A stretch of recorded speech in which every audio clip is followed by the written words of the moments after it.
Let's start with one of the halka fulka topic, that is legitimacy of children of void and voidable marriages. हाँ, अभी देखिए यार, इसमें दो point है, ये एक है एंड पैटर्निटी एक है. फर्स्ट ऑफ ऑल मैं आपको बता दूं कि आपको स्क्रीनशॉट नहीं लेंगे, आपको डिस्क्रिप्शन बॉक्स में नोट्स मिल जाएंगे. एंड जो मैं हर एक चीज़ बोलता हूँ उसको सिर्फ आपको सुनना है, समझना है. समझोगे तो याद हो जाएगी, आपको रट्टा नहीं मारना है. Okay. And keep in mind, जो स्टैंडर्ड बुक्स है उसमें से ही हम पढ़ा रहे हैं, हम बाहर से कुछ भी नहीं पढ़ा रहे. इसलिए आपको इस वीडियो के बाद में स्टैंडर्ड बुक पढ़ने की कोई ज़रूरत नहीं, उसमें से सारा मटेरियल लेके हम आपको पढ़ा रहे हैं. इसलिए आपका स्टैंडर्ड बुक पढ़ने का जो टाइम है वो टाइम बचता है. Okay, let's start. First of all, voidable marriage and void marriage में जो बच्चे होते हैं उनकी लेजिटिमेसी. पॉइंट पहला देखिए यार, बुक में ना थोड़ा सा एक लीगल लैंग्वेज यूज़ की है, जो लैंग्वेज थोड़ी सी मुझे हार्ड लगी, मुझे समझने में हार्ड लगी. इसीलिए मुझे लगा कि मैं आपको कुछ थोड़ा अलग लैंग्वेज में, सिंपल लैंग्वेज में बताऊँ. तो ये सिंपल लैंग्वेज में मैंने दिया है. इस लैंग्वेज में भी आप अगर आंसर लिखोगे तो कुछ फ़र्क नहीं पड़ेगा, आपको पूरे मार्क्स मिलेंगे. समझे? अभी देखिए point number 1, that is void marriage. अगर marriage is completely invalid, marriage अगर कम्प्लीटली इनवैलिड है पहले से, from beginning, legally null and void, पहले से वो इनवैलिड है, नल है, बट उस मैरिज के वजह से children born from this union are still legally considered legitimate. जो शादी थी वो पहले से, शादी थी जो पहले से नल एंड वाइड थी, बट उसमें से जो बच्चा पैदा हुआ है, children born, it is considered as legitimate. वो लेजिटिमेट है sir. Child's legitimate status is protected absolutely, regardless of whether a court formally declares the marriage void or not. वो शादी वाइड है या नहीं है, वो जो बच्चा पैदा हुआ है वो लेजिटिमेट है. उसके वही फादर है, उसके वही फादर है, उसके वही मम्मी है, मदर एंड फादर. ठीक है, ओके. देखिए point number 2, voidable marriage. Voidable marriage यानी if marriage is technically valid but gets cancelled, annulled by court for specific reason. Marriage technically valid थी, मैरिज टेक्निकली वैलिड है at the time of marriage जब हो रही थी, but अभी court उसको cancel करेगा, उसको एनल करेगा, एनलमेंट ऑफ मैरिज.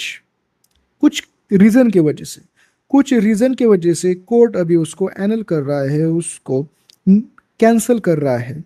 तो उस शादी की वजह से अगर कुछ बच्चा पैदा हुआ है, any child conceived or born before the annulment of decree is granted remains legitimate. वो बच्चा अगर कंसीव्ड, अगर बच्चा पैदा हुआ है कि पेट में है, तो जो बच्चा है वो लेजिटिमेट है, वो बच्चा लेजिटिमेट है, याद रखना. चाइल्ड कंसीव्ड और born before the annulment decree is granted remains legitimate.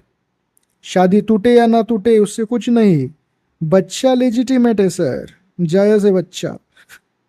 Law protect the child by treating their status as if the parent had simply gotten a divorce rather than having the marriage erased. देखिए court क्या कहेगा, court कहेगा कि marriage anal है, anal marriage, annulment of marriage करेगा, void है, invalid है. But आप इसको ले सकते हो जैसे कि उन दोनों का डाइवोर्स हो चुका है. डाइवोर्स के बाद बच्चे तो लेजिटिमेट ही रहते हैं ना. तो child by treating their status as if the parent had simply gotten divorce. आप ऐसे बच्चों को ऐसे बता सकते हो कि किसी पेरेंट्स का डाइवोर्स हो चुका है पर बच्चे तो लेजिटिमेट है. ओके. अभी देखिए यार, ये दोनों पॉइंट मैंने आपको जितना सिंप्लीफाई वे में समझा सकता हूँ उतने सिंप्लीफाइड वे में आपको समझाया है. बुक में अगर आप पढ़ोगे तो ना, तो मुझे भी, मैंने 2-3 बार पढ़े तब मेरे को समझा. आप ये जो पॉइंट्स है जो मैंने दिए है ना, ऐसे अगर आप पढ़ोगे तो आपको बहुत अच्छे से समझ में आ जाएगा. ओके. ये ना, अगर गूगली फेंकना है, अगर को इन्विजिलेटर को ऐसा आपको गूगली फेंकना है, उसको लग रहा है कि आप बहुत ज़्यादा होशियार है, तो फिर ये ऐसा क्वेश्चन पूछेगा जिस क्वेश्चन में आप फंस जाते हो. ओके, तो फंसना नहीं है, आपने ऑटोप्सी की वीडियो देखी है. ओके. अभी अपन देखेंगे पैटर्निटी. अभी समझिए paternity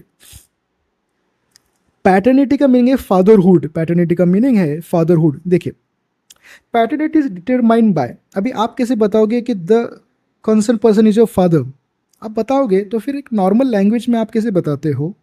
resemblance of feature with parents, आप आपके फादर के साथ आपके फीचर्स मैच खाते हैं, features with the parents. Okay. Heredity disease और डिफॉर्मिटीज, आपके फादर में कोई हेरिडिटी डिसीज है, डिफॉर्मिटीज है, और वही आप में इनहेरिट हो चुकी है. समझते हैं हेरिडिटी डिसीज, तो उस चीज़ से आप बताते हो, ब्लड ग्रुप टेस्ट करके आप बताते हो, एंड डीएनए प्रोफाइलिंग, जो तो ये तो अभी यूज हो जाती है, DNA profiling, DNA fingerprinting. Okay, this are the things. याद रखिए, याद रखिए, features, complexion, colour of iris, gestures, जो ये सारी चीजें हैं, child resembles with his father, या I know, but is are corroborative value का कोरोबरेटिव वैल्यू है। डीएनए प्रोफाइल, डीएनए फिंगरप्रिंटिंग करके फिर फिक्स हो जाएगा कोरोबरेटिव वैल्यू। पैटर्निटी के बारे में ज़्यादा कुछ दिया नहीं, बस एक पैराग्राफ दिया है, उस पैराग्राफ को मैं आपको एक्सप्लेन कर रहा हूँ, जितना यहाँ पे दिया है उतना इनफ है। ओके, अभी समझे। Child may not resemble parent but resembles with grand parent, इसे एटेविज्म कहते हैं। कुछ केसेस में चाइल्ड अपने पेरेंट्स को ना रिसेंबल करके ग्रैंड पेरेंट को करते हैं, जिसे एटेविज्म कहते हैं। नॉर्मल होता है ये। ओके, आपको हर एक इसमें ना, आपको ना ये कीवर्ड्स याद रखना है यार। कीवर्ड अगर आप याद रखोगे ना, बस आपको याद रह जाएगा हर एक पॉइंट। देखिए, सिंपल मेथड क्या होती है कि मैं अगर आपको वीडियो बता देता हूँ तो आप क्या करेंगे, डिस्क्रिप्शन बॉक्स में नोट डाउनलोड करेंगे एक बार। देखिए, मैंने तो मेरे वॉइस में आपको बता दिया, मुझे जैसा समझा मैंने बता दिया, बट एक बार आप उसको आपके वॉइस में पढ़ेंगे, आपने जो बोला है आपके कान सुनेंगे, तो आपको परमानेंटली वो चीज़ें याद हो जाएंगी। ओके,